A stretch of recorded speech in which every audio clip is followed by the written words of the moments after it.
All right, ladies and gentlemen, welcome to another wild and fun evening of tying flies in support of the St. Cloud program of Project Healing Waters. Good evening. How is everybody doing? Thank you for tuning in. It always takes a few minutes for people to join in, but we always end up all here together.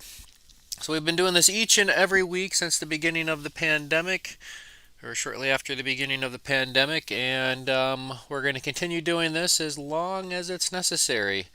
And who knows how long that's going to be. Speaking of which, let's see here. Let's check our percentage. Our magic number to do anything outside of the video camera is 5%, and we are currently at 7.32 by the numbers. That's our 7-day rolling positivity average, but whatever. Let's see here. Willie is Mocha. Good evening. Thanks for tuning in. How we doing? Uh, so we're going to be tying some panfish poppers tonight. And what makes it a panfish popper other than anything else? Well, its size. It's a little bit smaller than what we're used to tying our poppers. Normally,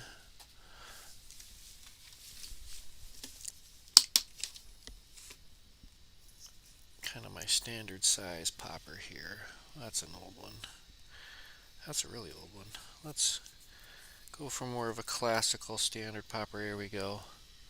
Um, yeah, compared to what we're going to be tying tonight. Uh-oh, my camera's not right. There we go. All right. Instead of a size 2, we're going to be going on to a size 12. Big difference. Um, but it is that time of year for popping some poppers, and we got this idea for tonight from the old man, 3-cast Rich. He was working on some poppers, and I said, "Ooh, poppers! That sounds like we could give that a try today." So we'll show all the materials and junk when we spin around, so you can see them. That way, I'm not trying to hold things up in front of here. Um, yeah, I love a good old popper, and I've never really tied them this small, really. But it's not so much how to tie it. It's just scaling everything down to a smaller level. Anywho, well, I've been jibber jabbering for 3-4 minutes. Today is the 14th of April, birthday week. Yours truly is turning the big 40 this Saturday. Oh boy. Yep. But it is what it is. Age ain't nothing but a number. No big plans. Getting shot number 2 the day before, so I'm already planning on feeling like garbage. But I don't know. We'll have fun. We'll make the best of it. We do what we normally do. I'll do what I normally do best, and that's just make the best of everything. And it's going to be a great day. It's supposed to be somewhat decent out weather-wise. Maybe into the 50s. Had a layer of snow this morning. Boy, oh boy. All right. Well, let's go ahead and spin around and start tying some of these up. Caught your first fish on a fly rod using a popper at age 8. Well, good news, Dad. These hooks might be the same hooks you could have caught that popper on at age 8. Let's go ahead and spin ourselves around.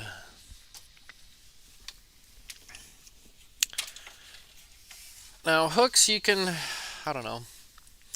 I kind of like these kink shank, um, and they come in different brands, different varieties, different sizes. But this is some old school stuff here. This is some herders. And this is, it's not a kink shank. It's a customs hump long shank hook. It's a 3x long shank hook. So it's a 3x long regular wire, ring eye, round wire, double bronze, needlepoint. Guarantee the world's finest gild quality. How's that for fun stuff? It's always good to, in my opinion, I think these should always be used. Why not? Oh, it belongs in a museum. No, it doesn't. Anyway, so here's those hooks. And you know what? Before I go too far, this is something I'm actually going to do. I normally wait to do this until a little bit later, but I'm going to go ahead and mash my barb down on this one now. Here's my. So if you have a pair of hemostats that don't have the little ridges on the inside, I found work really good. But we're going to carefully mash this barb down, because if you're fishing for panfish and you need a barb on there to catch that fish, then you need to rethink your strategy. No barbs needed for our panfish. Alright, so there's our hook. How about that for a very vintage hook? Well, thank you. Thank you for the birthday wish. Appreciated. And here are my little popper cork. There we go. It's a 1/4 inch by 3/8. 1/4 inch by 3/8, and all it is just a little cylinder piece of cork. And I think these two match up pretty well. This says, handwritten on it. I didn't write this. This is somebody else had these hooks before me. Wrote 4 poppers. And here we go. Popper cork. So 1 + 1 has to equal 2, right? At least that's what I've been told. So we'll go ahead and get a couple of these out of the bag. These aren't going to be, I'm not going to whiz bang through these. Sometimes I notice I get a little speedy with my tying. It's like I kind of take my time in that first one, and then after that I don't know, fire up the afterburners and we just whiz bang through like 5 or 6 of these real quick. But tonight we're going to just kind of take our time and work our way through this. So carefully, oh so carefully with a razor blade. In this cork face, it's not exactly 100% flat. It's not a super clean edge, so I'm going to keep that into consideration as to where I'm going to cut into this. And cork, like all wood, it does have a grain, so I'm going to see about going against the grain. Alright, just get a little bit into the bottom, about like that. I think that should do it. And what I'm going to do is I'm going to kind of pry it a little bit. Here we go. 'Cause, if you just get it in there and you just give it a really super duper clean cut right away, you won't even be able to find it again. I made that mistake a couple of times. And with a brand new cork, you're going to find it's a little difficult sometimes to work in and around the hook. So I don't know. Before we get everything on and situated, I'm going to position this to see where I want it. That's going to be us on the bus. So that leaves me with a little bit of room on the back to work with and tie in our tail and our hackle. So what do you think we're going to use for our tail? We're going to use some bucktail. Let's go ahead and start our thread first. If I can find my bobbin that's right in front of me. I'm going to start my thread behind my cork just to get things started.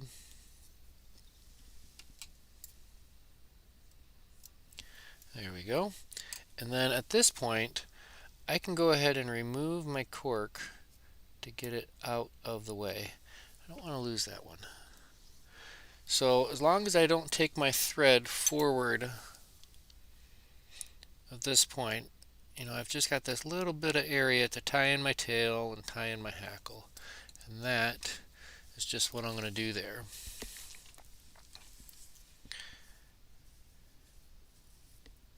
And honestly, I think the brown in this natural bucktail, I think that's going to be the color I want.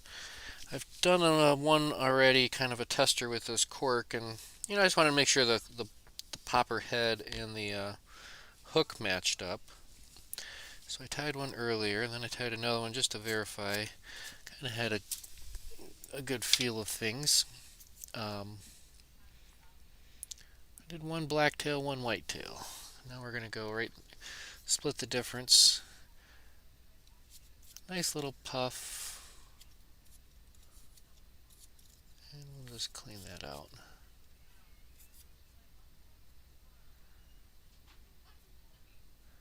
Alright.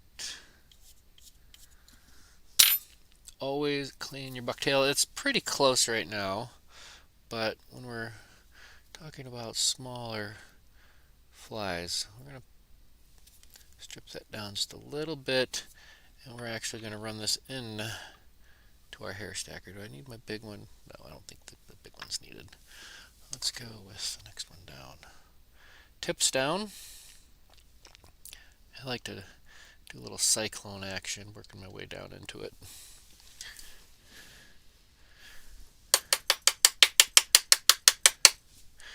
Do not adjust your dial. Make sure you don't have anything already in your hair stacker. It was actually a little chunk of spare foam, or a little foam scrap, which we made good use of on Monday from last week's triangle bugs. I just sitting here looking at all these foam scraps sitting around and decided to put them to good use. Alright, so let's measure this bad boy out. Let's go about a hook's length right off the back end. We'll just transfer our hands. We'll do a couple locking wraps, and we'll get a wrap or two right on top of the shank. Alright, we kept everything back, everything towards the rear of our thread, so we're doing good. Take this thread back to there, and you know what, just for giggles, I'm going to do a wrap underneath and kind of pull forward a little bit and wrap on top of that. That's going to help just kind of keep that tail poking out nice and proud. So let's go ahead and pick out a hackle. I have this little grizzly cape I've just been working off of. It's kind of a tannish, brownish, not quite as dark brown as this one, but I'm going to be going with this one. A little bit more grizzly action, I guess, if you will, or if you won't.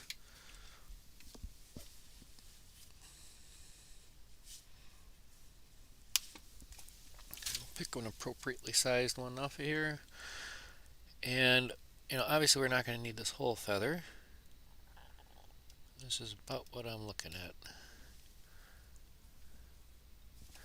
In fact, we can even check it out with a hackle gauge. I want it a little bit oversized, so right about in this general neck of the woods is where we'll start. So without bothering with any of that stuff down there, just go ahead and trim that off, leaving me the upper half of that feather. Upper, yeah, a little bit more than half of the feather, but alright, let's see if I can capture this on camera. A little high and tight action. I always tell people, rest your scissors right there on your thumb, or on your middle finger, and you can use this, your pointer finger and your thumb, to move the material and keep your scissors stationary. Why not? Alright, let's go ahead and tie this in, leaving our little notch tied in by our notch. Alright, again, we're not taking our thread anything forward of where our thread has already been, because that space is reserved for the popper body, which we're going to get to here in a moment. Synchronize watches. Let's go ahead and bring our hackle forward. Now be mindful we have that tip of that hook.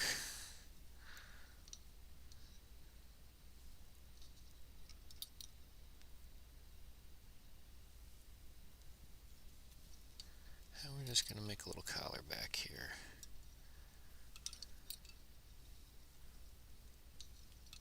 I don't know, 4 or 5 wraps or so. Got the hackle, might as well use it. Alright, that'll work.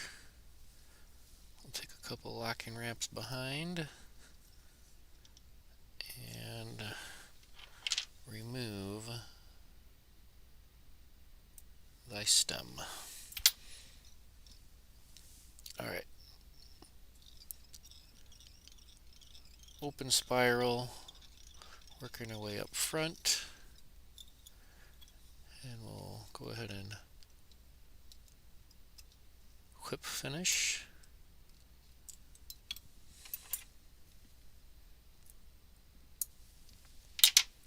Beautiful. So far, so good. How's everybody doing tonight? We got a few more of us in the house. What are we up to? 6? I always check. I look and see, because I can't see who's here, but I can always see there on that bottom left corner next to the clock. That's how many people are watching, if you guys didn't know. That little, oh, somebody just left. See ya.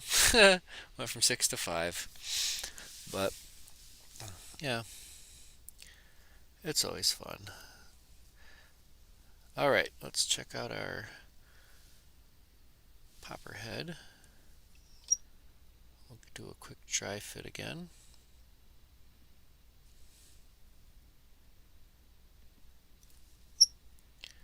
I think that'll do us just fine. So far, so good. Alright, now, how much glue do you guys guess we're going to use? And we're going to be using, I'm going to use a little bit of gel, Loctite gel control.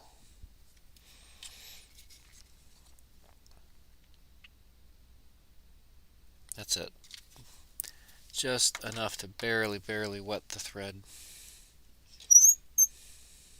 I said wet the thread, not the bed.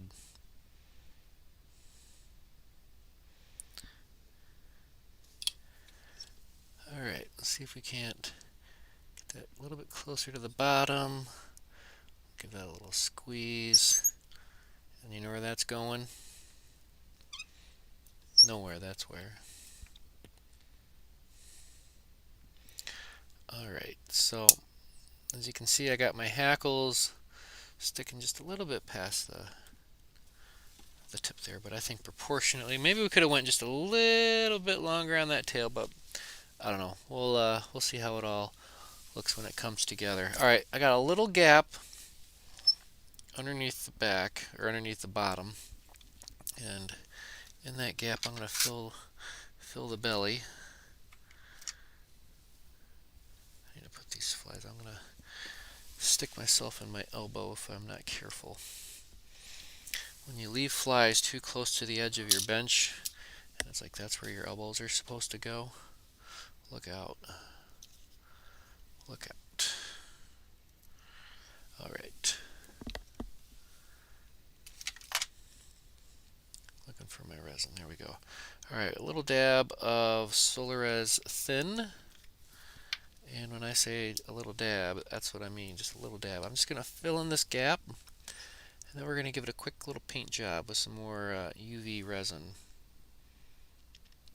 And traditionally, these are what you would find on the drying wheel after they've been painted and prettied all up.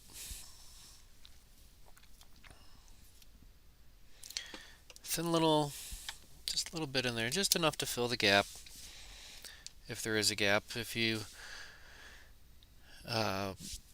go deeper into the cork, closer to the center, you'll end up with a little bit more cork underneath, and it'll actually have something to squish onto. But I like to keep the bottom of the hook shank just close to about flush with the popper head on the bottom. So just a little dab. Alright, we're done with the bottom.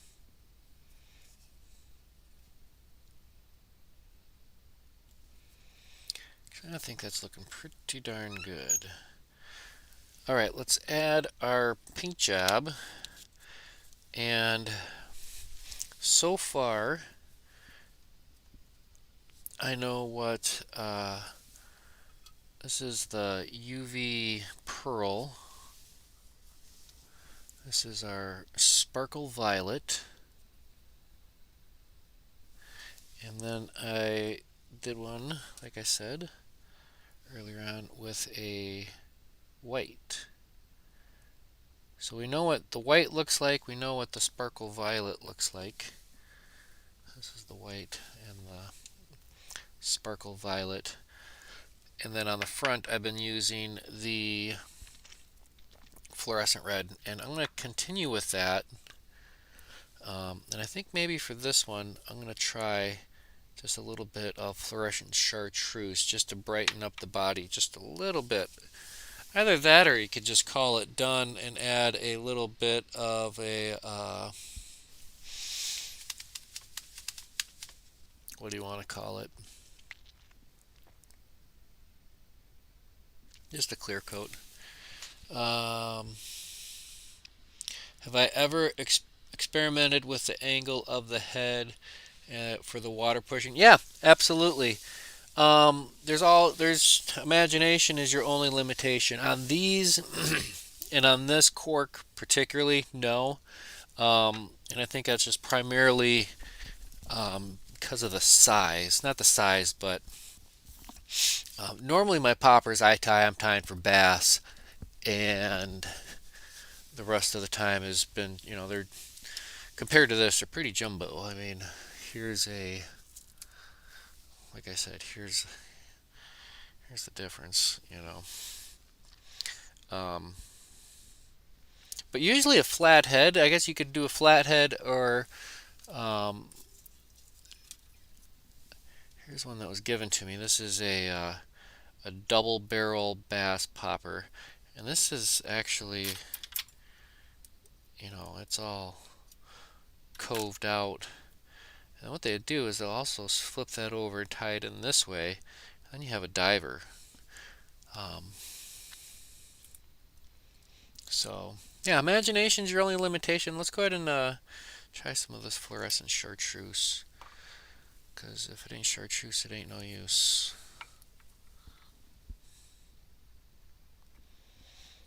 And I'm going to keep this relatively thin, or as thin and even as I can. It goes on pretty goopy, so I just got to make sure I'm hip to the smear it around.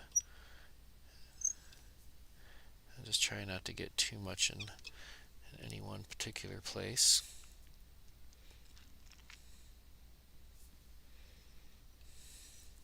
So my dad was tying up some poppers earlier. What was the And you are using an actual paint. If you wouldn't mind sharing to those who are reading the chat what paint you were using, and what do you do for your drying process. Now this is just kind of acting as a little bit of a sealant, I suppose. I'm trying to keep it off that hackle. And this is, obviously I'm not dramatically altering the, this isn't a big super thick, no transparency paint job.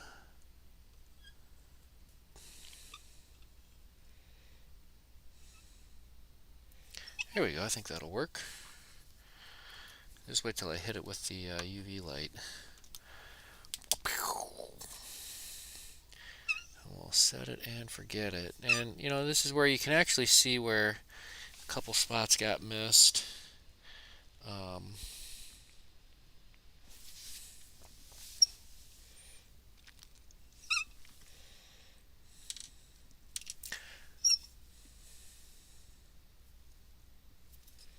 Alright, so there is our body. And we're going to do a little paint job on the front end. And for that, I'm just going to use the fluorescent red. Because I think these two, or at least having this on the nose, really helps us pop as far as paint job. And it's big enough of an area where I can get away with just using the brush carefully. It's one of those things that, you can use both hands. I don't know why we feel compelled to do everything one-handed. I try to do things opposite hand too, just as often. Here we go. Kind of let that settle in, and then we'll set it and forget it. So this will be popper numero uno tonight.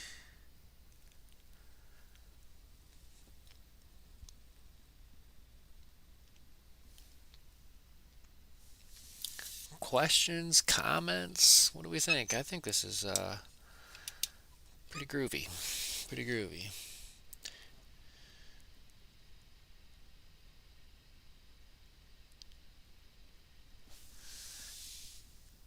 Ding, ding, ding, ding.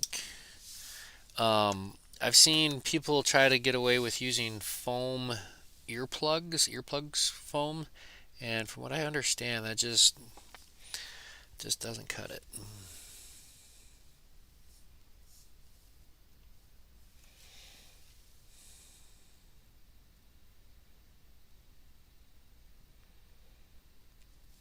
Let's get this out of the background.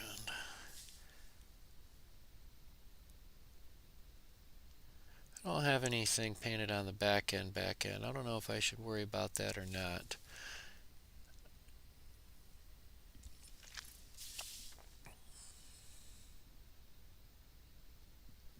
You know what it needs, which is what we're going to do on the next one, is some eyeballs.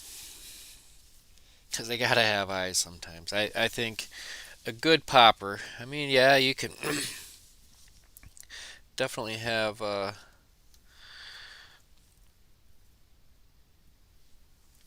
poppers with no eyes, but how are they going to see where they're going?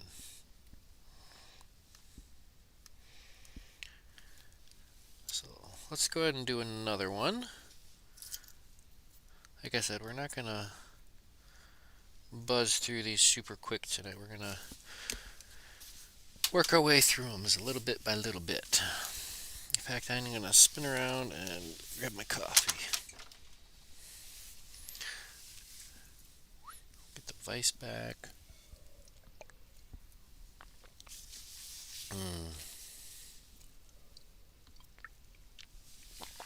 This is the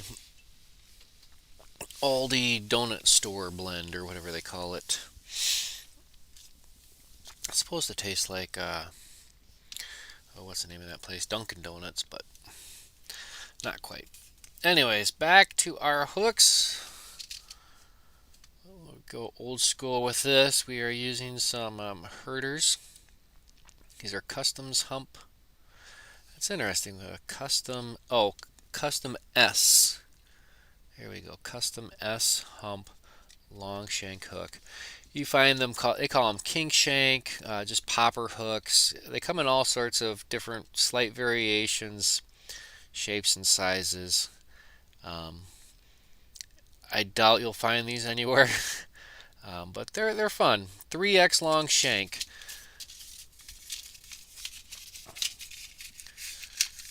We got a good amount left. Alright, before I go too far, I'm going to take a moment and mash the barb. Nothing is worse than trying to get a hook out of a panfish mouth. There we go. Am I right or am I right? There's no sense. I mean, it's just like it's just a dumb little sunny or a dumb little bluegill or whatever it is, or a big one, and they just suck that sucker right in. I'm going to zoom in the camera a little bit. Any objections? I don't think so. Where are we at? We are...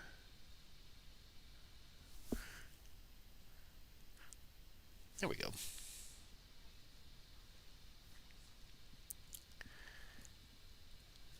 You guys can let me know at any time if you guys need me to zoom in or zoom out. We have the ability to go either direction. All right. On to the body. Gotta get our body ready first. Here is the body. These are popper cork, 1/4 inch by 3/8 inch. This is Jans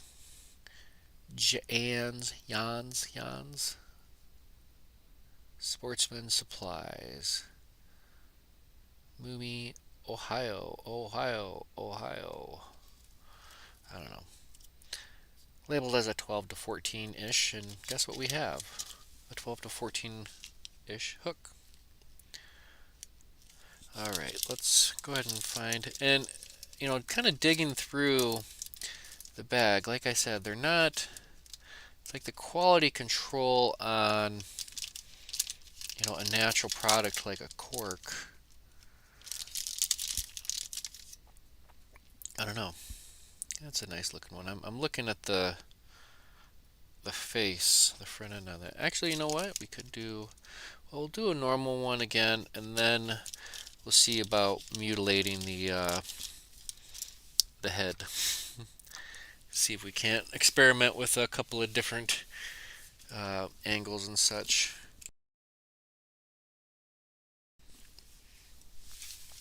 All right.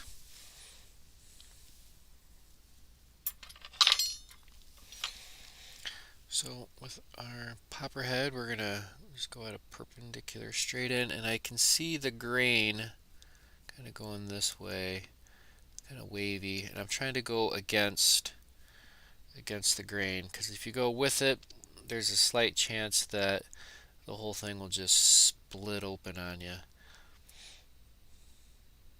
Try to get it as straight as you can, and a little bit of a wiggle I found to just kind of help keep it separated. Then we'll figure out a way to slide this nice and easy. And this kind of pre-stretches this out, the cork out just a little bit, to give you a nice solid fit.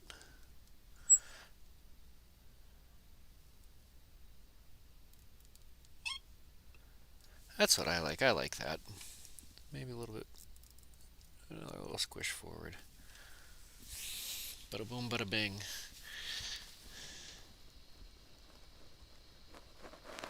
Well, thank you, Mr. Coleman. I appreciates that. Yes, the hooks are definitely older than me. That's all right. I think, I'm sure somewhere in the archives of fishing and fly fishing, there's somebody more serious than me that actually has a bona fide collection of hooks they'll never use. At this point, might as well use it, I think. What are your thoughts on vintage hooks? I have a hard time justifying saving it for forever, just for the sakes of saving it. I don't know. Maybe for a display or something like that, you could do something. I don't know. You guys tell me. We did talk about this. This was my 1961. I used this the other day, and boy, I had a lot of comments, a lot of questions about it. Um, eBay. If you want one, you're gonna have to look on eBay or someplace else for something that way, that specific. So we start our thread behind our popper head. This gives us our visual marker as far as how far not to tie forward. And let's grab our bucktail again. I kind of like the look of that natural tan of the bucktail. So we're going to go ahead, wash, rinse, and repeat, and do that again.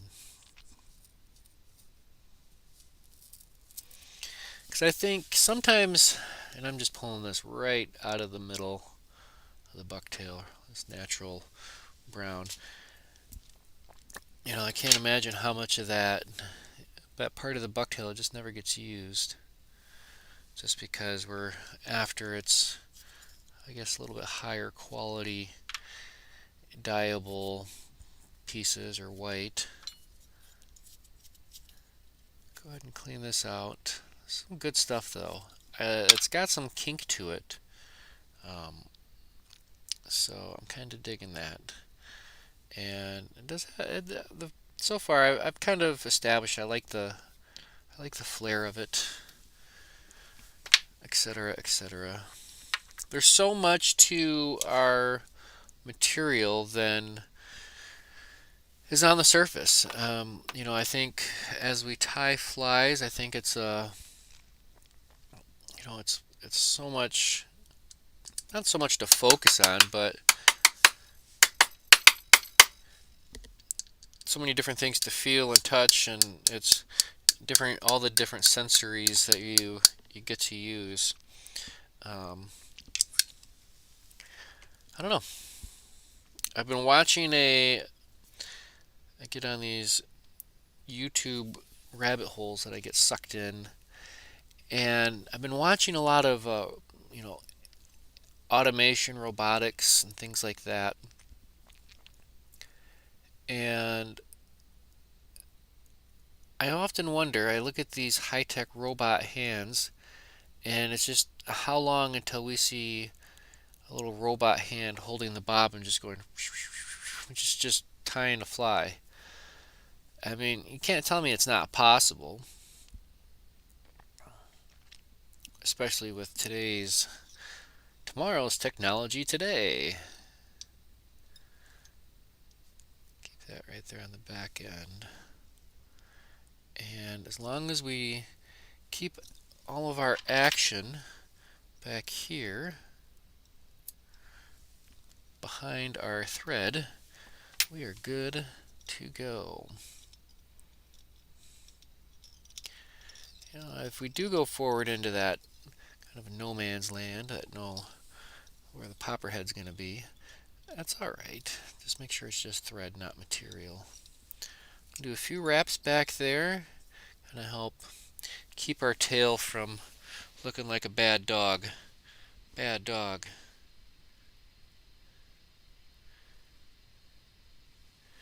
Yeah, there's a certain appeal about keeping at least one hook plus the package for display.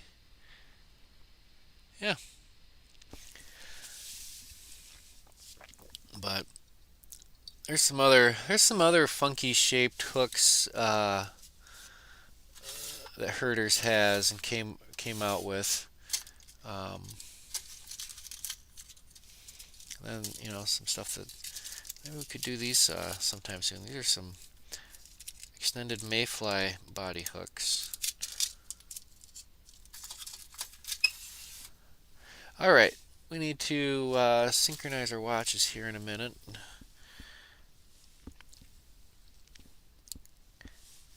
Let's find ourselves our hackle.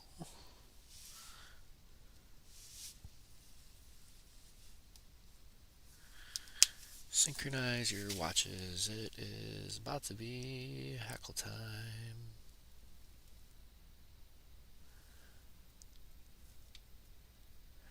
Don't want to go too big. I think that might be just a little bit too big. I'll try a different feather.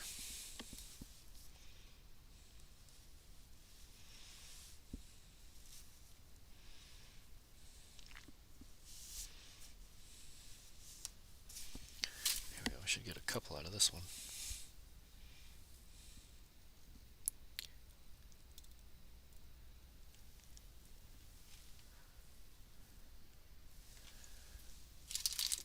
I'm suddenly not digging this hackle. I think I almost want to go with something just a little bit smaller.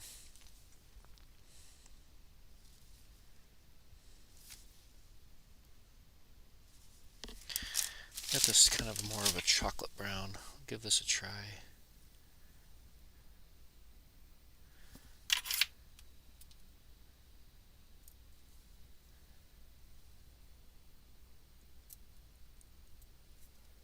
A little high and tight, just a tight little notch.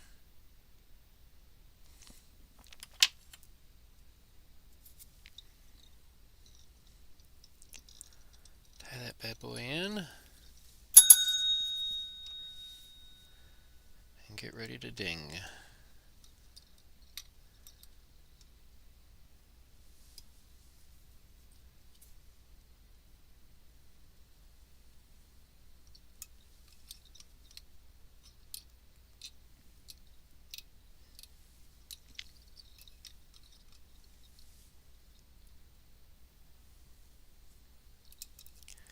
Alright, this is going to give us a couple of opportunities to silently swear in our own minds.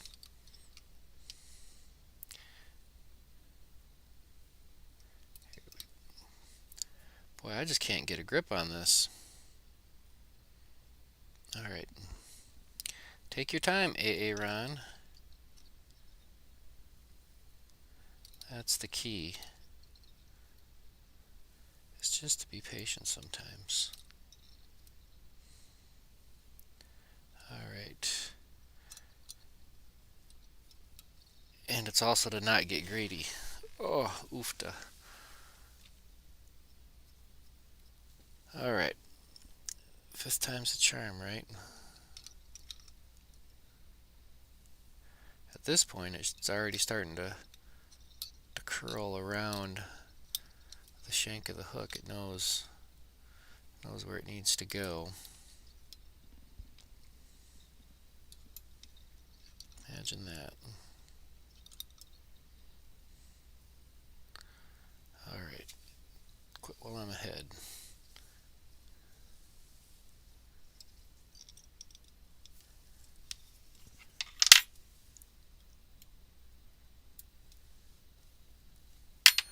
Alright.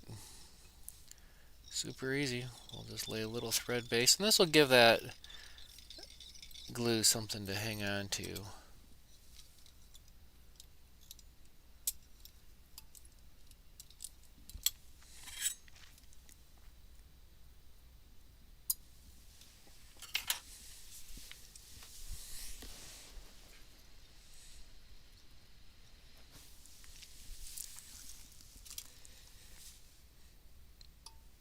Alright.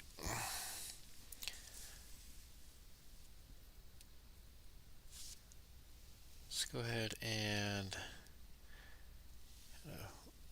reposition, make sure our dry fit goes on okay. I think that looks alright.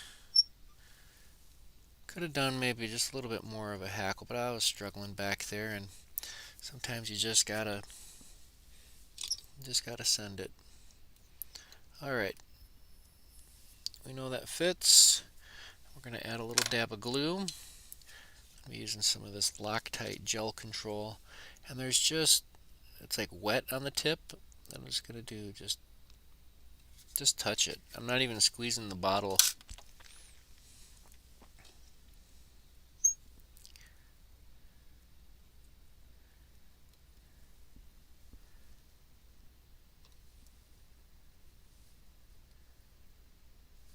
Here we go. And we'll push it back up.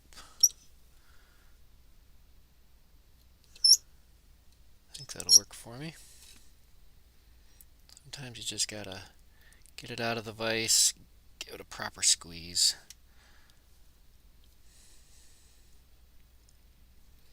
While it's out, I'll fill the gap just a little bit. Flip that upside down. And I'm going to come in with just a little dab of Solarez Thin. I'm just filling that gap, giving that a nice little clean belly.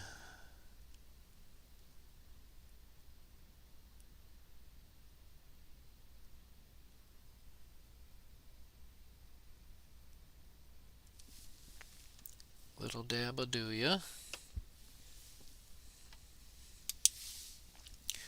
And we'll set it and forget it.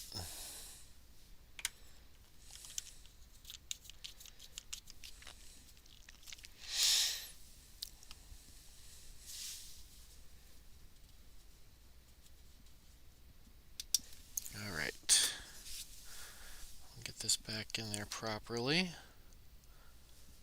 Green side up. Alright.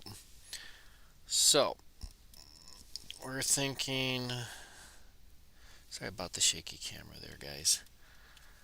We're thinking eyes. And what better eyes to put on than some googly eyes, wiggle eyes, hollow doll eyes, whatever you want to call them. These are 3mm. Alright, so they were $2.99, and look at how many we got. These are paste on, aka glue on. Here we go. Got a whole bag. I got a bag of the good stuff here. Now, when I do my bigger poppers, how big are those? Those are 7mm. And I found the best way to do this is just kind of roll it into my finger. I can hold it just like that. And just like I glued the shank of the hook, I can see if I get this wet or not.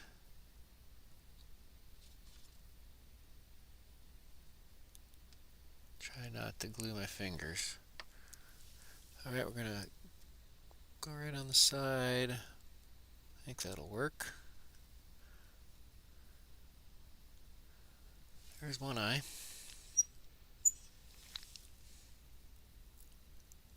And they stick out. That's alright. We're making splashes with this. We're not trying to be fluid dynamic. Or not fluid dynamic. We don't want to be necessarily streamlined. That's the word I'm thinking of.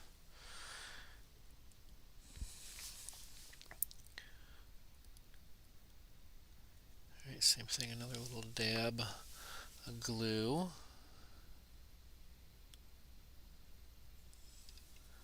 Stick that bad boy on the side and squeeze.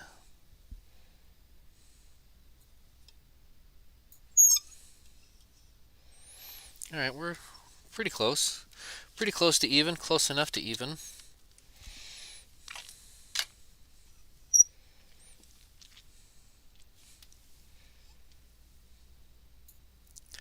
I think I like that. Alright,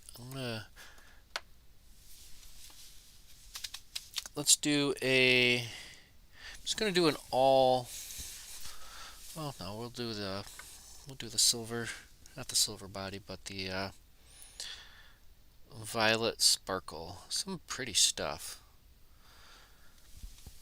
I like it, at least. I think I'd really like to get my hand. I mean, this stuff is not super expensive, but it's not super inexpensive either. Um, it's definitely a lot of fun. So let's just do our body with this. I'll just paint around the eyes, and my goal is to actually kind of seal in around the eyes. I'll do everything but the front end. In fact, I could probably just, there we go. Ooh, that's nice. It is kind of goopy and droopy, like I said.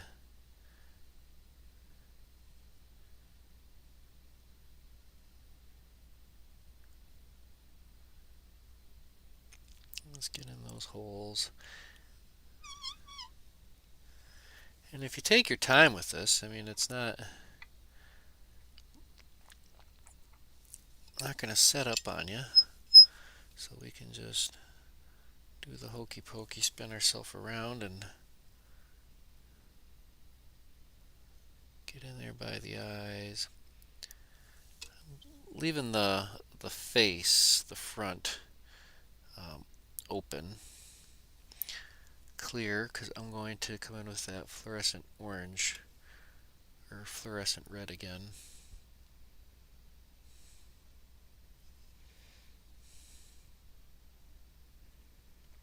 I think if I do contact the eyes, it's not going to be the end of the world.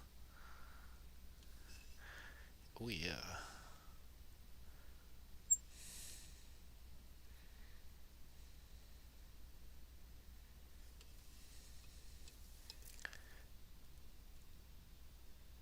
And if this was some sort of air dry epoxy or paint, then we would set this up on a drying wheel.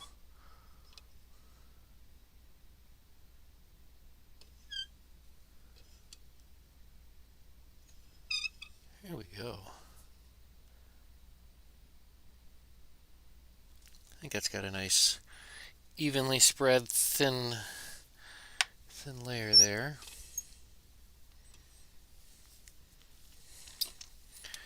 And then we can set it with the UV torch, UV light.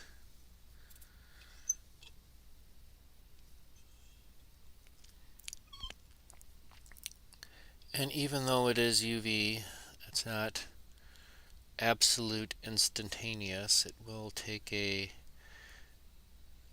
moment for everything to activate and do its thing.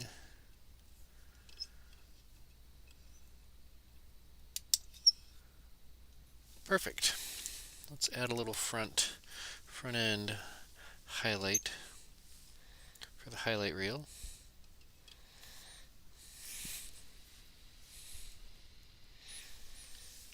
Alright, a little bit of fluorescent red for the front end. I think maybe the next one we'll just do a fluorescent red whole popper.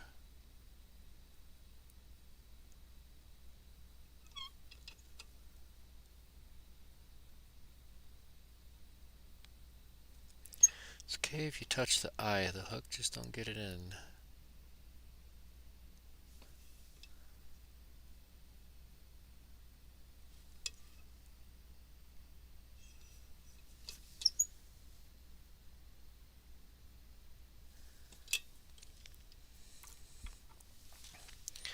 Kind of letting gravity do its thing. I can see it kind of pool.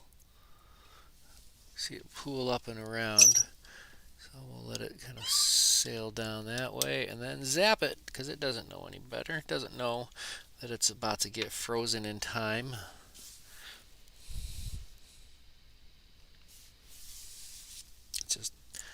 doesn't notice. And we got plenty of room to get our eye of the hook in there, or our tippet in there. So there we go. I think that's a fun looking popper. What do you think?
Oh, oops. No, your sound was not off. It was me. Somehow my mute button got bumped. I have no idea where I left off or what I wasn't talking about, but anyways, we're back. Thank you. Thank you. Thank you. Um, that's the thing with technology. Is if I do hear myself, yeah, if I have my monitor on, it's super awkward listening to myself. I don't know. All right, let's go bananas on this next one. Let's put this one in the box.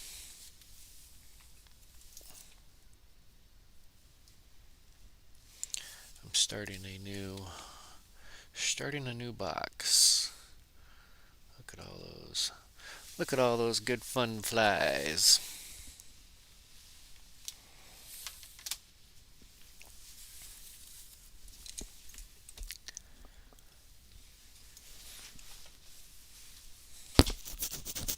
All right, from the top, let's find our hooks. Again, we are using size 12 Herders antique hooks. They call these custom S hump, which they make them in all sorts of different. There's all sorts of different popper hooks.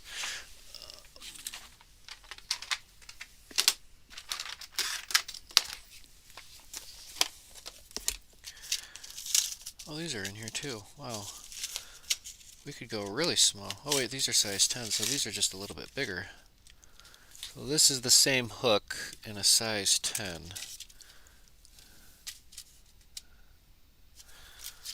But then again, you can also get, here we go. These ones I don't know, I've never been a super big fan of these. These are 2/0. But the gauge on the wires just seem a little bit too heavy for my personal likings. And I've got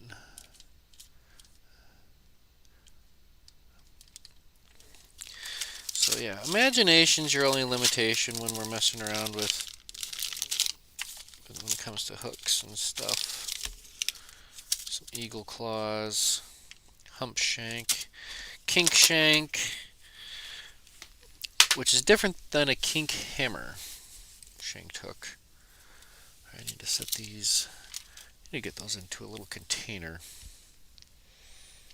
before that bag just falls out and you got 3mm eyes all over the place. That's no good. Alright, the popper head we're using for our size, it's a 1/4 inch by 3/8 inch. Alright, we're gonna see about maybe altering the. We could tie it in this way and it could be a diver. Actually, I'm going to go with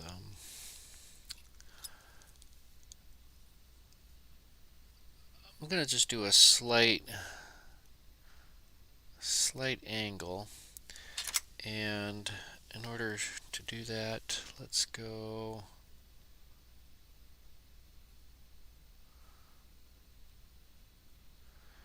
do my center slice first, where the shank is going to go. That way I kind of have an idea of the top and bottom. Alright, let's see if I can do this without slicing my finger open. I'm just going to give a slight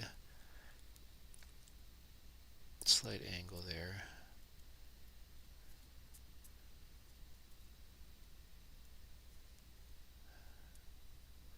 Yeah, it's so brittle. It doesn't like to be cut.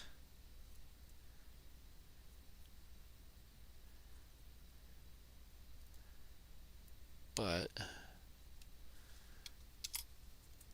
I think all we did is we ended up just chomping and chewing.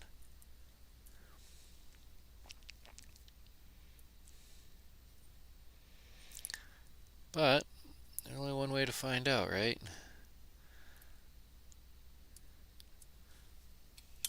We'll put it on the hook and see how she flies.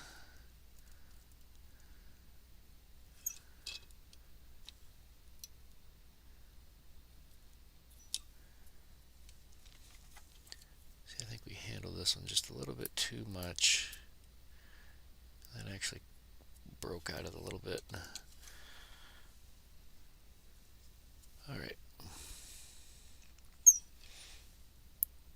That's what the glue's for, right? So this will give us just a little bit more of a, I mean, it's really not that much. I don't think it's going to make that much of a difference. General question for the audience about dyeing their own materials like feathers, etc., etc. Me personally, I have not gotten into homemade dye jobs. In a general sense, I've found that there's enough color out there of stuff for me to acquire or purchase or whatever.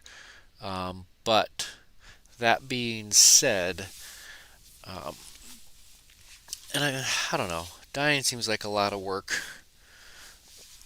personally, but if you got a custom color, or if you're dealing with material that you just recently acquired or have had around for a while, I don't see why not. So, um, and I think if I started dyeing things here at home, I might get in trouble. I blew myself. If anybody's ever watched Arrested Development, you'll know what I mean. Good old Tobias. All right, let's do. Oh yeah, we were gonna do. What did we say? I have to spin around. Multicolored. So pink tail. Pink tail coming up.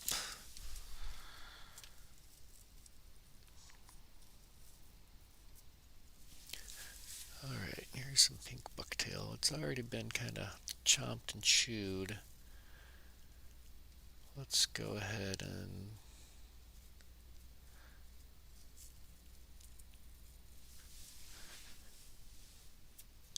let's do this. I think that'll work.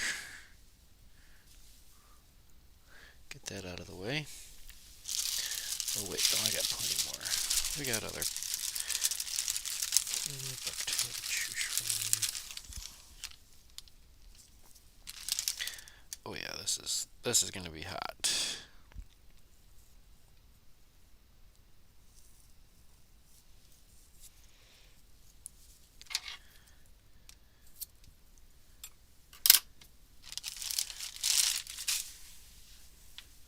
Alright, what do we know? We gotta clean this out.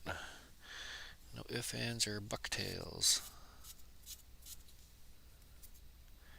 Even though we're using the tip, we're gonna get all that extra junk out. Get out of here. I'll stack this up.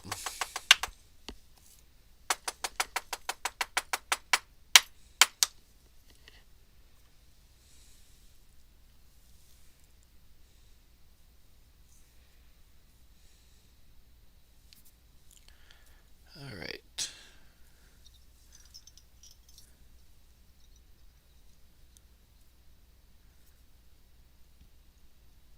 I think that'll work. About a hook's length.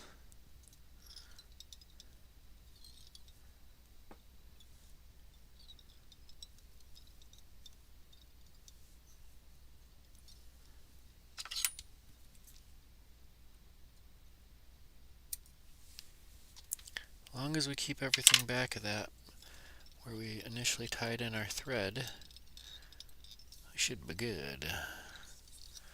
Alright, we'll do a couple wraps underneath.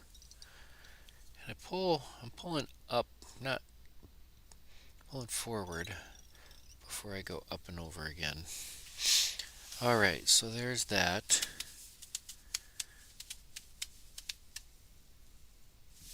You know what we could do?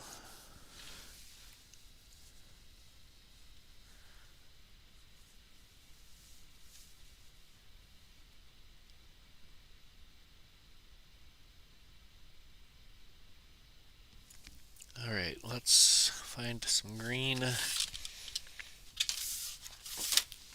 hackle. I think I got some green grizzly we could use. Nothing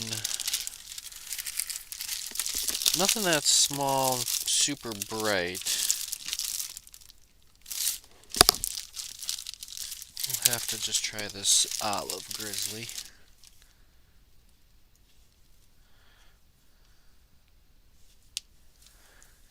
And I got a plethora of it.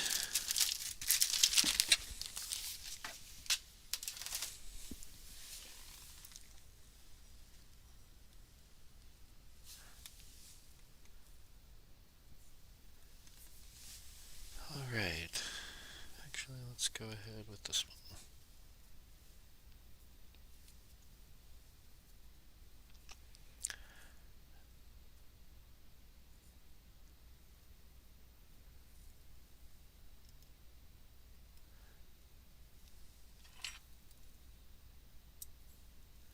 This ragtag beat up feather, we'll put it to use.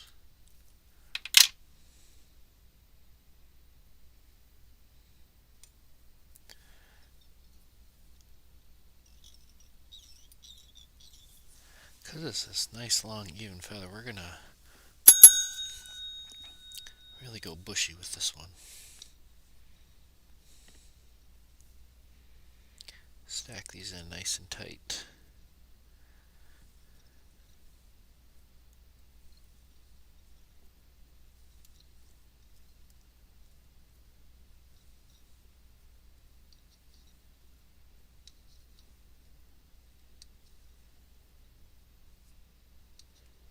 Because what we're going to make up for what we're going to lose in size, we're going to gain in bulk and fluff.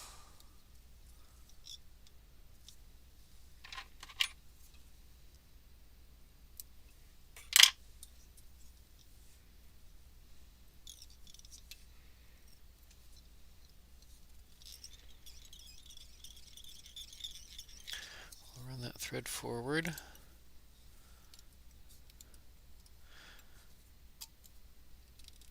Finish that with a whip finish. Un, deux, trois.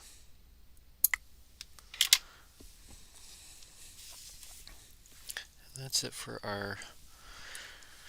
And that concludes the tying portion of this fly.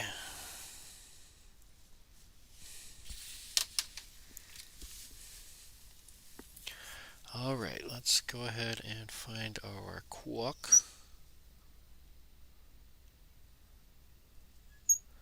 We'll do our dry fit on that again. I think telling me I should just trim some of that back.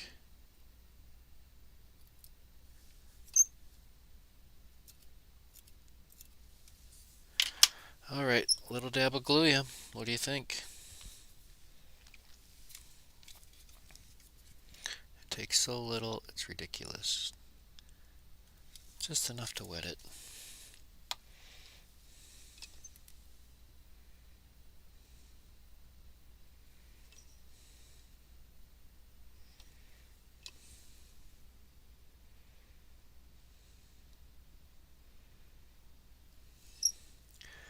Give that a squeeze.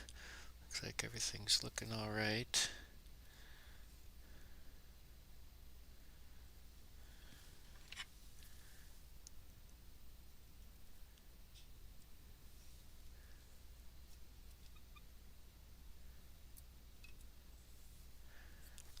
I see we forgot to mash this barb.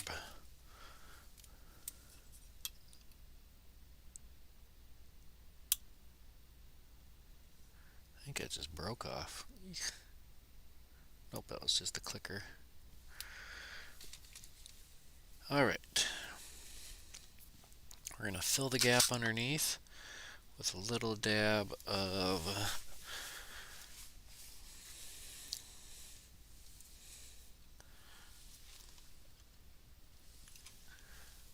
some thin. Just fill in that gap underneath, and that'll help hold all this together.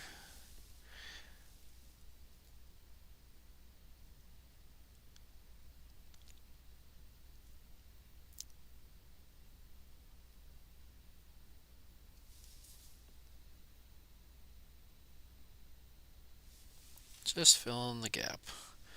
Mind the gap.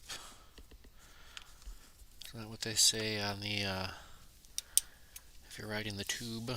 Mind the gap.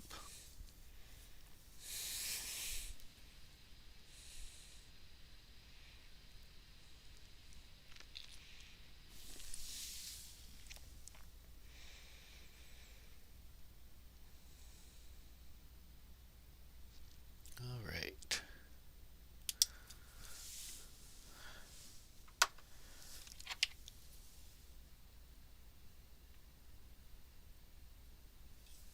Good enough.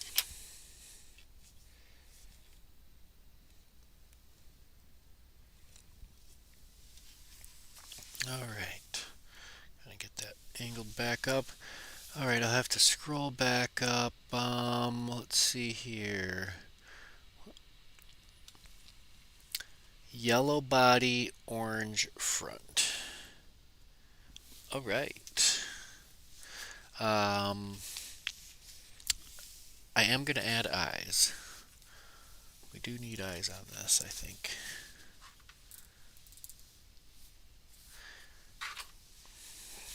I like the eyes.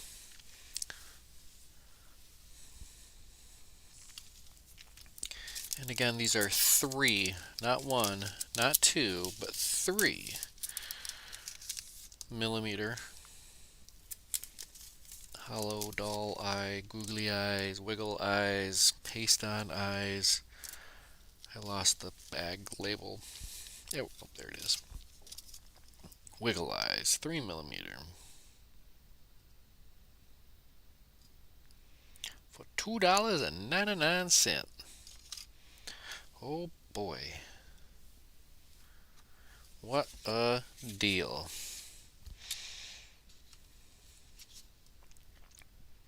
I guess the only thing you could get a better deal on is if you got them at the 99-cent store.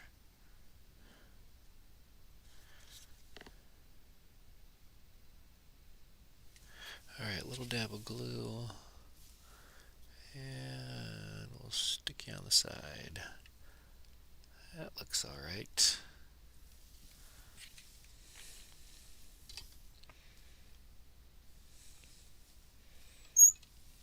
Try this again on the other side. See some divots out of the cork. That was not me. And you're going to get those natural imperfections, I suppose, when you're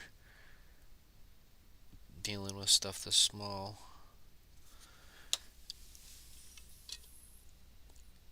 I'm sure the tolerances for fly tying material like this is not that great.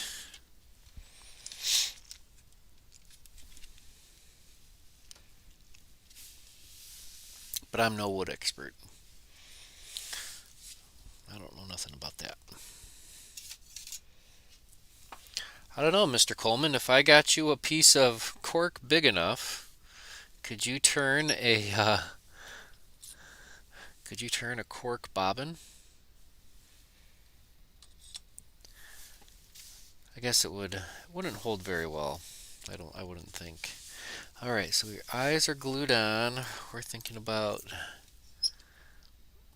what did we say? Yellow body. Yellow body. I hope I need to scroll back down.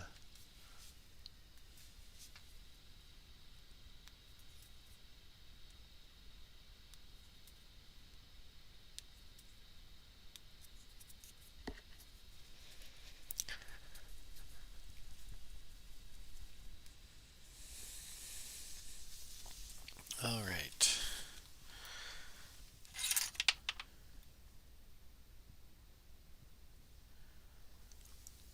Come in with some more hot yellow, fluorescent yellow UV goop. We're just doing a thin layer, trying to keep it relatively clean.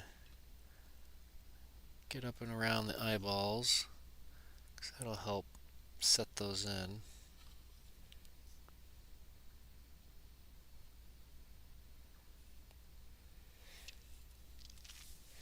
That's partly is the reason why we do that first kind of level coat, fill in the gap on the bottom, but the rest, we'll just see what happens.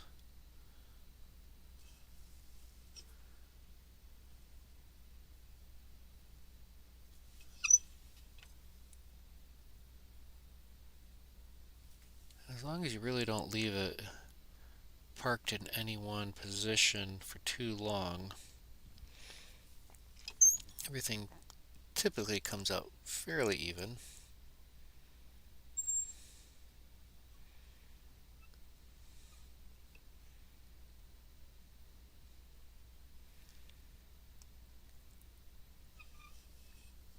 And it's a popper for a panfish, so let's not forget that too. I mean, it's not gonna, nothing on this is gonna make or break anything. And this is just actually for having fun. I think part of by far my favorite part of actually tying flies, it's that artistic expression. It's making it your own. I think. I mean, it's good to be able to see things and replicate 100%. I mean, obviously, all of this that I'm doing on this particular fly um, is directly from all the other poppers I've ever tied, which are just like the big foam ones. And what works for those will work for this, but with the foam poppers, we don't necessarily coat them with anything. Don't cover them up with goop and junk. Except those kind of harder foam molded injection. I almost feel like they're injection molded.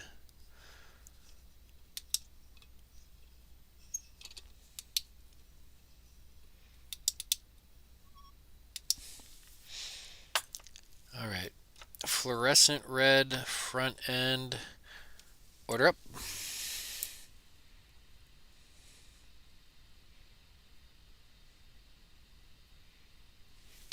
All right.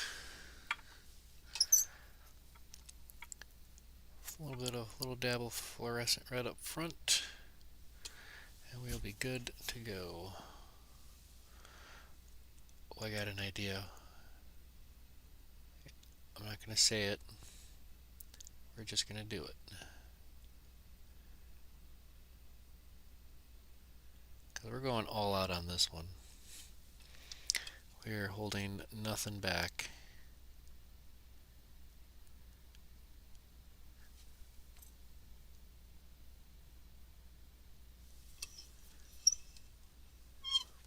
Should we get it all the way to the edge?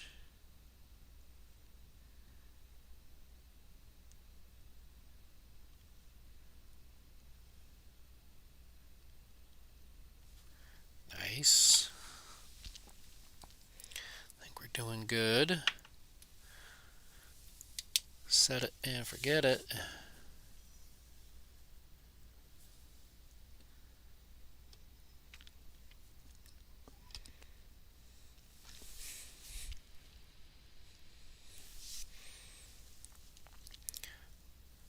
All right, and just because we can, I'm going to flip this bad boy all the way over again.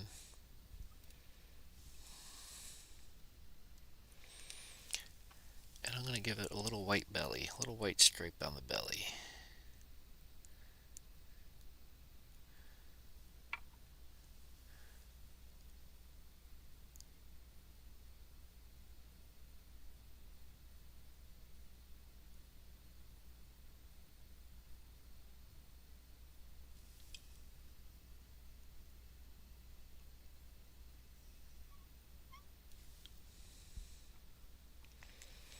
This almost feels like I'm painting with white out.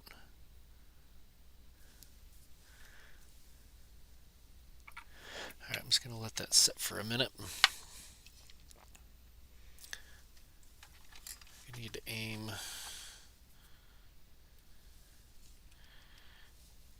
my camera back up. There we go.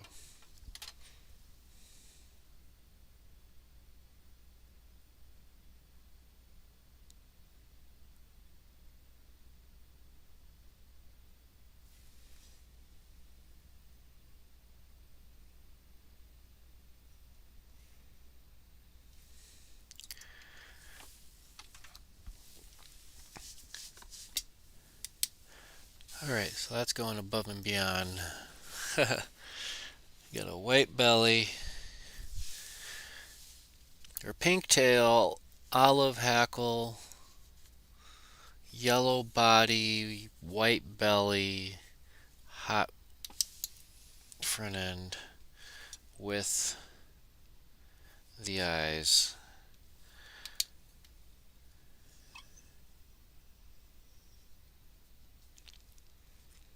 By golly, I don't think it gets much better than that.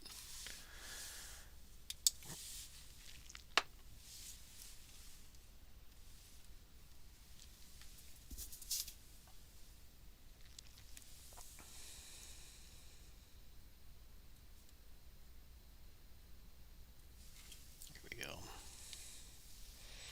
So I get the white belly, fluorescent front end. Kind of looks like it's got some irregularities in there. I kind of like that. You know, if it was just super smooth, I don't know.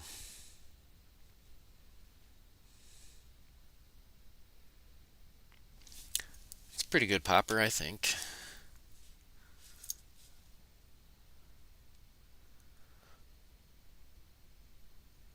Low profile. And that's why I like doing that UV kind of up and close around the eyes. Kind of helps it seal all that in.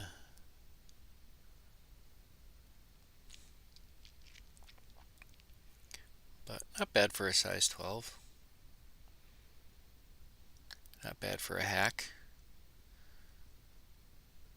I like this one.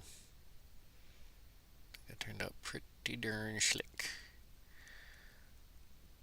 That's my favorite one yet tonight. Whose smart idea was that? Hmm.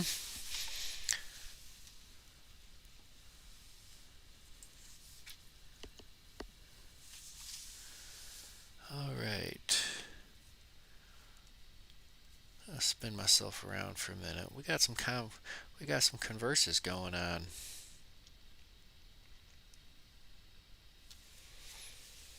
Talking about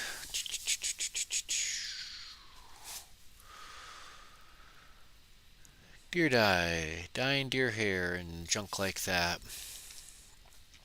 So, I guess towards the end of videos, when they're videos, you can go back and you can read the chat. But yeah, so lots of conversing going on about deer. I'm not going to read it all.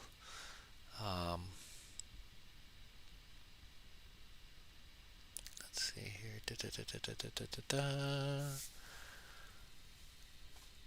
Clean hide, rust, clean borax. Oh man, preparing deer hair.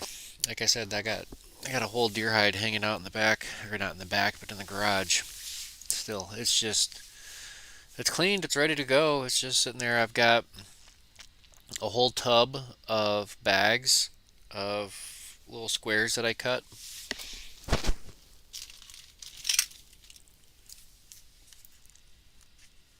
You know, about this size. Put in little sandwich Ziploc bags, and I gave a lot of it away. I tried to give as much of it away as possible. Um, Dave, I'm with you. How small? How small are these foam popper heads have you gotten down to? Because yeah, comparatively speaking, these blockheads are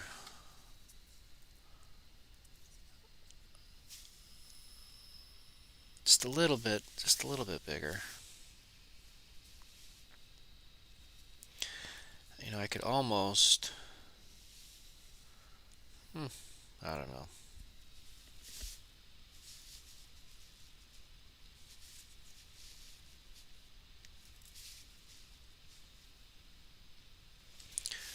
So you really need to go 90% of the way to a real tanned hide. Oh yeah. Yeah, it's borax, salt, scrape, weight, borax, salt, scrape, weight. I mean, it's flexible, but, you know, it doesn't stink. That's the most important part, I think. You know, if you got it, somebody once uh, when I was on one of the Facebook groups, was looking for or was had some moose. And I'm like, man, let me get some of that moose. Yeah, I got it all processed and this and that, and by the time it got to me, it was moldy. There was nothing I could do to stop it from molding from the inside out. I don't think. And it was. I thought he did a good job, um, and whatnot. Let's tie one more. We'll do a quick one. It's not 9:30. It's 7:30. We're going to 8 o'clock tonight. Well, ladies and gentlemen, we're gonna do one more, and we're gonna just we're gonna keep it hot and orange. I like that fluorescent orange. Maybe we'll do a black tail or something.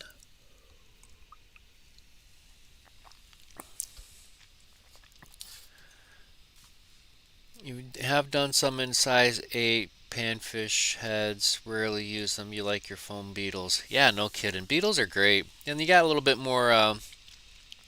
Maybe we'll do that next week. Foam beetles again. It's the beetles. Let's toy another one. Like I've said, I've never really fished. I've never really fished poppers for panfish. I usually just throw my trout flies out there, and they like them. But sometimes they really suck them in. I keep forgetting. Dave, I need to forward you. Really need to forward you an email, your email address to somebody who's looking for some bobbins and wants just a bobbin, and all I have are sets.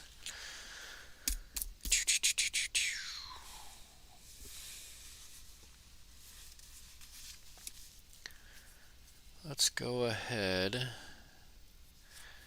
start this from the top. We'll do our size 12 popper hook.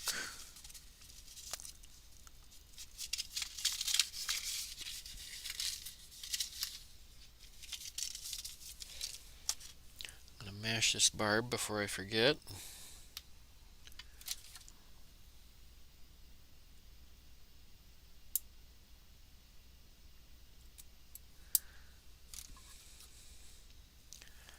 Because I'm not planning on keeping anything I'm catching. And I'd rather not strip out the guts.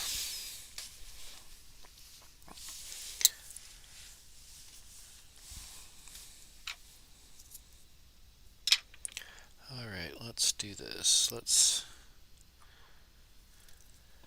find our body.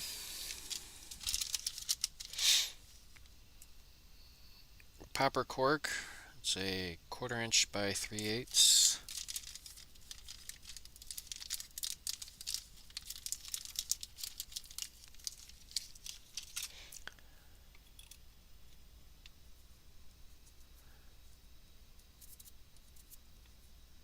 Alright, let's go ahead and slice into our cork oh so carefully. It's like, come on guys, it's a razor blade. Be careful. See, what I didn't do this time is I didn't wiggle it. And see how fine that is?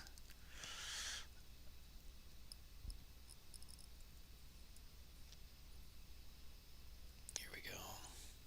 Give it just a little bit of a wiggle. Wiggle, wiggle, wiggle, wiggle, wiggle. So now I can at least find that again.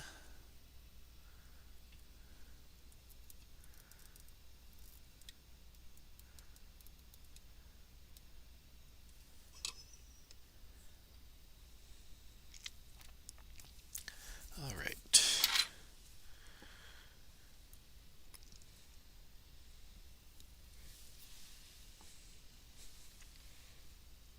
Where's my thread? Where's the bobbin? There it is. I didn't mention my size on the thread tonight. It is a 10-aught. 10 O's. That's 10 zeros. 0, 0, 0, 0, 0, 0, 0, 0, 0, 0, 0, 0. 10 O's, baby. 10-aughts.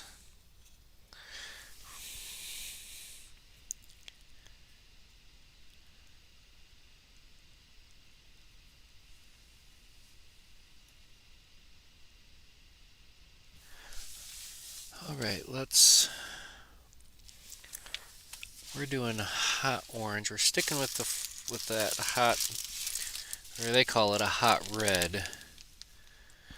Let's see, yeah, we'll do this fluorescent orange. Even though we're calling it a fluorescent red, it's also kind of a hot orange too, if you know what I mean.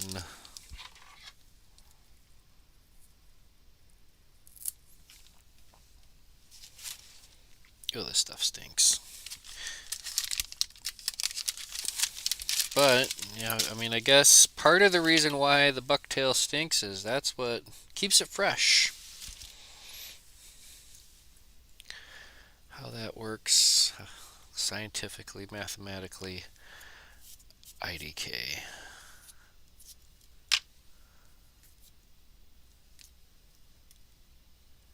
Clean that tail out. Go tips down into that hair stacker. And, like I said, how I tie these, this is how I'm tying them here tonight. This is by no means the definition of all that ever is and will be of poppers. I'm using bucktail tonight. You could easily use some hackle. I'd go with anything kind of stiff to stick out of that back end.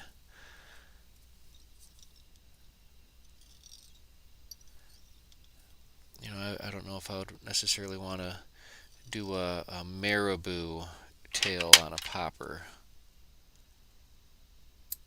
Not to say it can't be done. I'm not going to tell you no, but in a general sense, we like to stick with the stiff fibers out of the back end.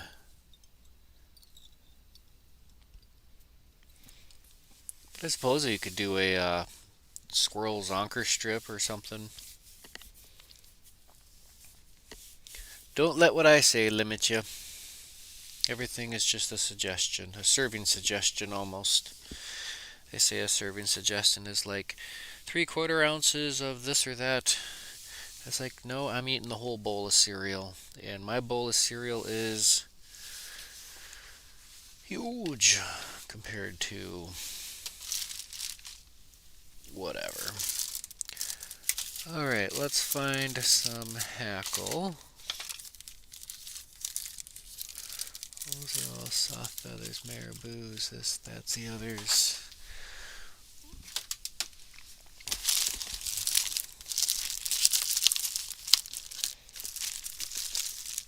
I'm looking for something black, something dark.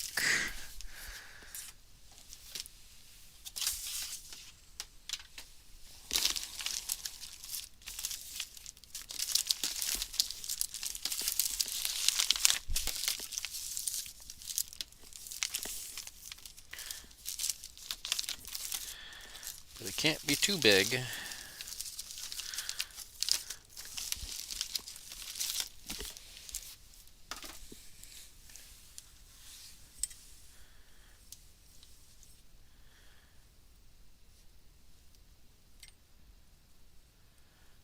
I don't know where it's from, but it's coming out of the scrap bin.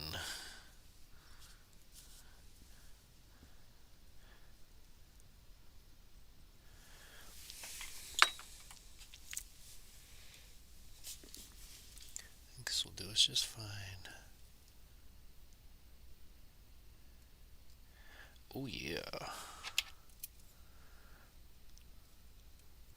A little bit too big up there. We'll get a little bit closer to the tip. Do a little notch there.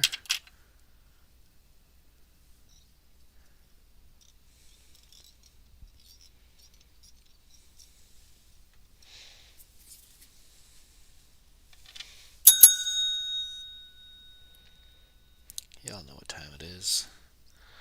You know what time it is, fool? It's hackle time.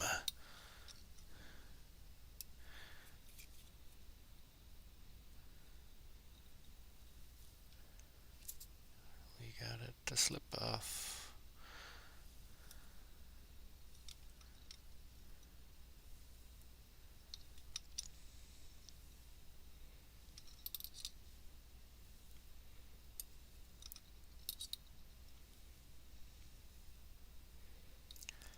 Alright, let's not get greedy, Aaron. Here we go.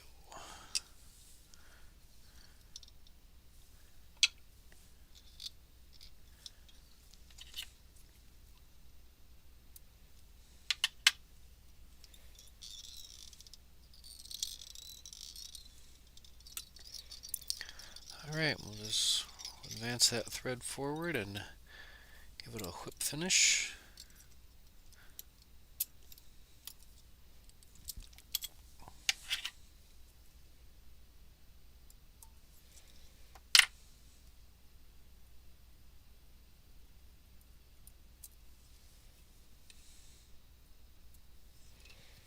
Alright, let's do our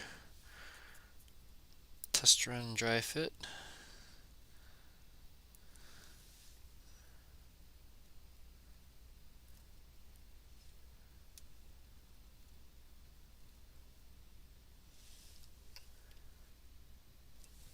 I concur, Doctor. That looks good. Just need a little dab of Gluia, and we will be good to go. Where is that gel control glue?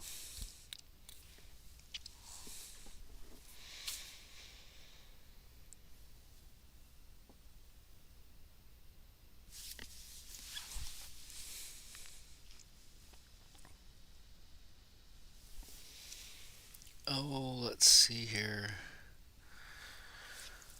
Where did you go, glue? You have a blue cap.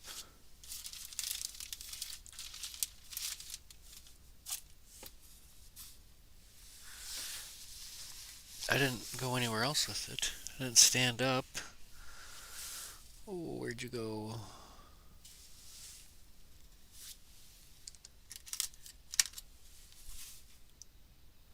I was seriously looking for that gel control glue bottle on my bench.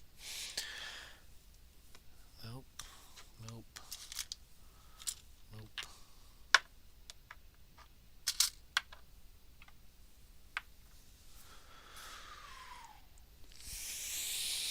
I'm kind of at a loss here. Fall off.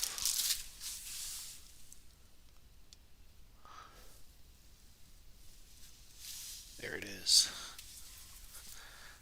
Little dab, little dab, little dabs. More than enough.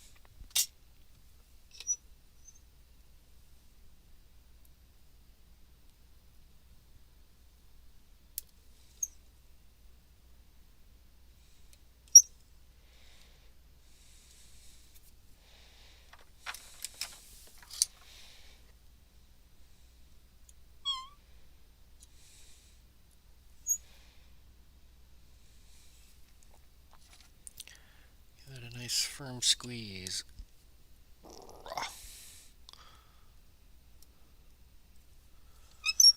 You know where that's going? Nowhere, that's where.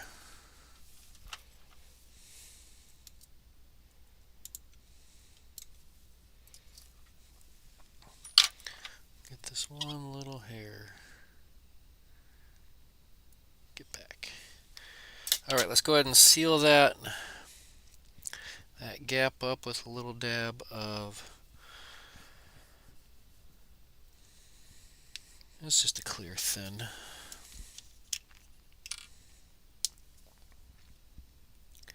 It doesn't have to fill up too much.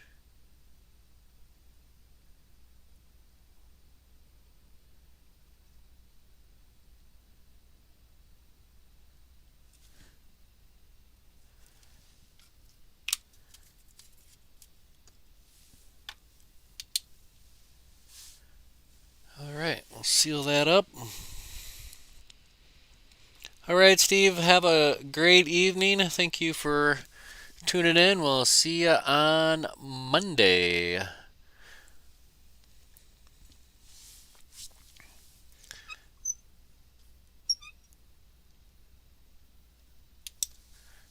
right. There's that. I'm liking that. We're going to do our eyeballs just like we did before. And these are the 3, not 1, not 2, but 3 millimeter googly eyes. I just call them googly eyes. What do you call them? I mean, they obviously, the package, they call them wiggle eyes. I call them googly eyes. Googly. Googly. It's like Google, but with a Y. Google Y.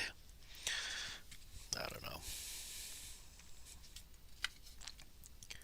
Hanging around this Loctite too long, I guess. Come up with some really crazy stuff. Just a little bit back there. I like it.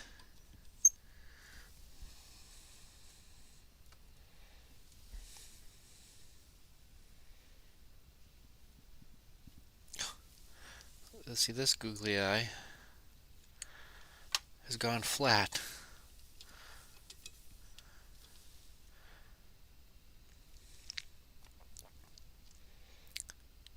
That one is no good. The air didn't stay in it when they manufactured it. I think I should go demand I demand satisfaction. You promised me 430 pieces and I only got 429 good ones. I don't know. Good luck with that, I guess.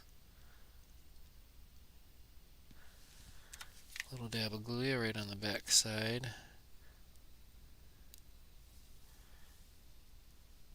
And I'm just touching the bubble on the end.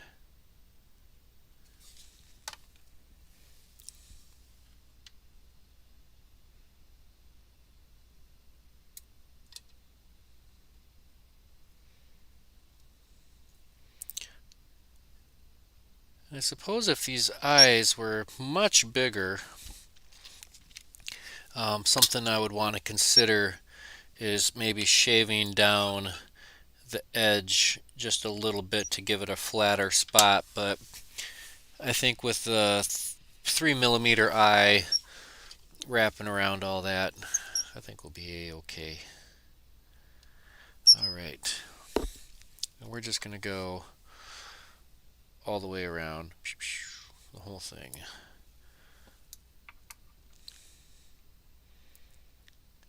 I wish the other colors had the same viscosity as this. This one really paints on really well, I think.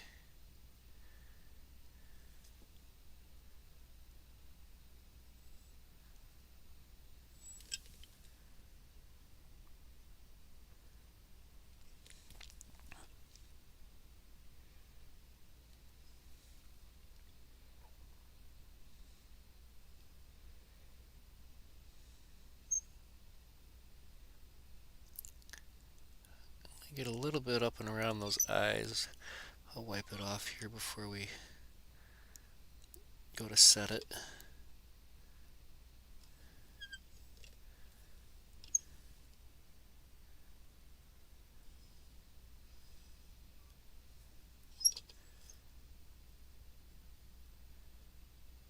Go ahead and just get the front end in there too, why not?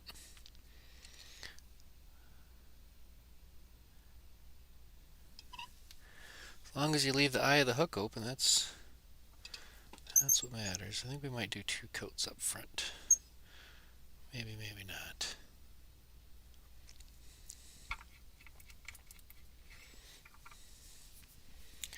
Alright, and I'll just use this little scrap of foam And clear off the eyes.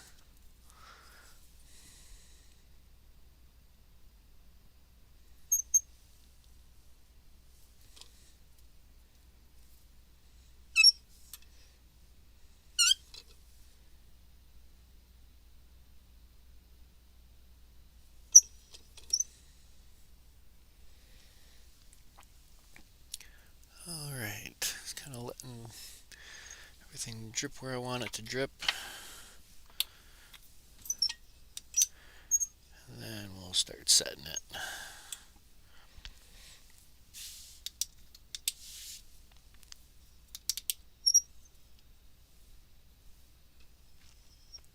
And I think that'll be just fine.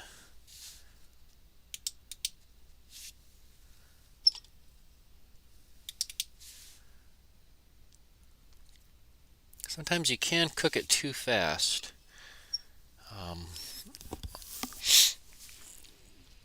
It's something to be careful of with all coatings that you're setting with a flashlight. I think that'll be just fine. I'm not gonna try to cover that up too much.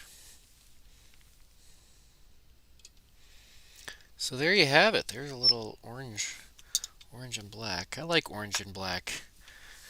It's like that Tony the Tiger that we came up with.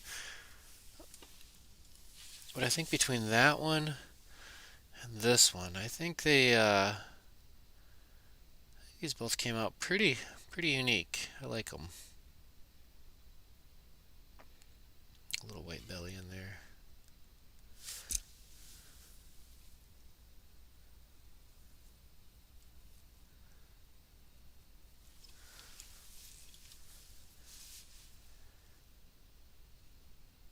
Yeah, I think we did all right tonight.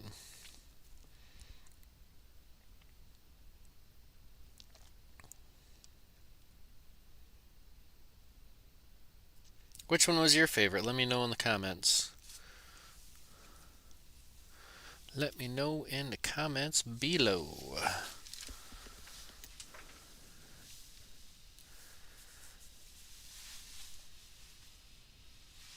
Oh, I suppose I could inlay some,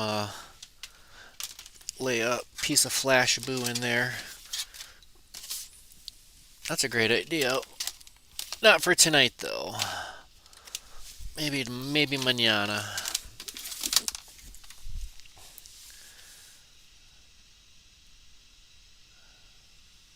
But I don't know. I gotta leave one in there. I gotta leave one in the vise for the outro. Jerry, thanks for tuning in, man. Appreciates it. He likes the orange. We like the old kind of fire tiger, Tony the Tiger look. I don't know. You tell me. I think that was a successful night. We got a few of these down, a few of these done. We tied what, 1, 2, 3, 4. Obviously, you can whiz bang your way through them a lot faster if you are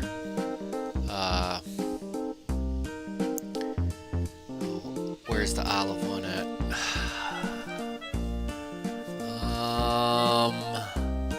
I don't have an olive one this size. We used olive tail or olive hackle. We should do alright. Tony for the win. I like it. And these are size 12s too. Don't forget that. These are size 12s, not 2s or 1s. 1s or 2s. I don't know. I'm thinking next week we will be doing... I was planning on maybe doing it this week, but we might do it next week. And that's going to be some rubber legs, some Pat's rubber legs, girdle bugs, whatever you want to call it, whoever you want to call it. But chenille and rubber legs, good stuff. We'll tie those in some different sizes too. Probably a size 8, 3366. Alright, well, we're going to leave it at that. Thank you all for watching. Please stay healthy out there. Please stay safe. Happy tying? Yeah, sure, you betcha. Tight lines. Peace.